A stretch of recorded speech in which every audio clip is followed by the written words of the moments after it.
Assalamualaikum warahmatullahi wabarakatuh. Ben hazır net router'ını başka simsiz doğrularga simsiz ulaş münasebetimi. Aldı bilen bu Wi-Fi'yi nüskerimiz. Mana bu bazardan yeni set olgan halatdaki router.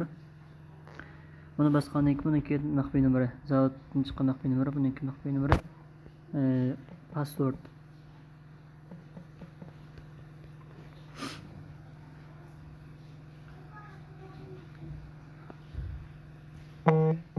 Bunu olgandan keyin bu xat chiqdi, router manager degan. Bunu basqandan keyin bu yer chiqdi.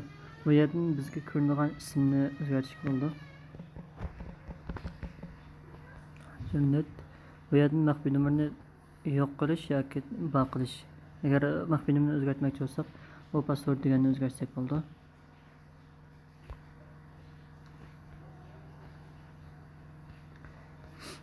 İsmini o'zgartdim hozir.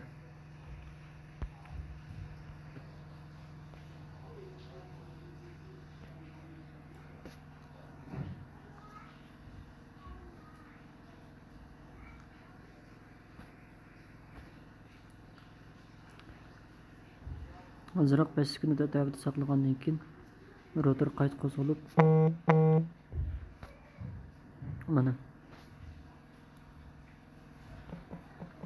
password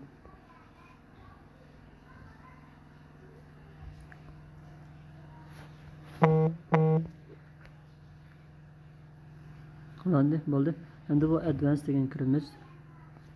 Advanced deganni kirgandan keyin network degan tanlab router'ninki tor kirish tipini tanlaymiz yani. Bu hozir tanlaganlar simliq, simsiz deganni tanlab qo'ygandan keyin app scan deganni bo'lsak, yani access point scan yani izlash degan gap bo'ldi. Buni bu yerda chiqadi. Yaqin atrofdagi to'rniki signalni natijasi. Mana percent chiqdi. Eng yuqori percent chiqqanini tanlaymiz. Shuning bilan buni connectni bosamiz. Connectni bosgandan keyin bu yerni tanlaymiz. Agar biz har bir odam o'z oldiga bitoqat chiqadan qilmoqchi bo'lsak, musholatni tanlashtirib, agar bitoqatni routerning o'zi xizmat etmoqchi bo'lsak, buni tanlaymiz. Admin bu yerga bitoqatning maxfiy nomeri bilan ismini kirgizamiz. Undan keyin saqlaymiz. Saqlash